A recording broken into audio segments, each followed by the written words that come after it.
হঠাৎ ফ্রিজ খুঁজে জমানো এই মুরগির পাগুলো এবং মাথা এবং কলিজাগুলো পেয়ে গেলাম। আসসালামু আলাইকুম এভরিওয়ান, আজকে আমি আপনাদের সঙ্গে শেয়ার করব এই মুরগির পা রান্না। তো প্রথমে মুরগিগুলোকে ধুয়ে এই পাগুলোকে সিদ্ধ করে খোসাগুলোকে ছাড়িয়ে নিলাম। তো এই দেখুন সব কিছু ধুয়ে একসাথে করে রেখে দিলাম। এরপর কড়াইয়ে তেল গরম করে পেঁয়াজগুলোকে ভেজে নিচ্ছি এবং পেঁয়াজ ভাজার সাথে সাথে এই কাঁচা মরিচগুলো আমি দিয়ে দিলাম এবং ফ্লেভার আসার জন্য এই শুকনো মরিচগুলো দিয়ে দিচ্ছি এবং ভালো করে নিয়ে নিচ্ছি।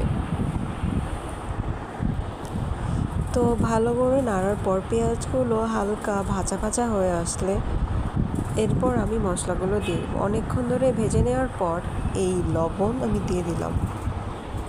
লবণ দেওয়ার পর হলুদের গুঁড়ো, এরপর ধনিয়ার গুঁড়ো এবং পরিমাণ মতো ঝালের গুঁড়ো দিয়ে দিচ্ছি আর তার সাথে পরিমাণ মতো পানি দিয়ে দিচ্ছি। এরপর জিরা বাটা আর রসুন বাটা দিয়ে দিচ্ছি আর পরিমাণ মতো মশলা দিয়ে সব মশলাগুলোকে কষিয়ে নিচ্ছি। এরপর তেজপাতা, গরম মশলা আর গরম মশলার ফল যা যা লাগে পরিমাণ মতো দিয়ে দিলাম। এরপর মশলা কষানোর পর যে ধুয়ে রাখা পা, মাথা, কলিজা যেগুলো ছিল সেইগুলো সব দিয়ে দিচ্ছি।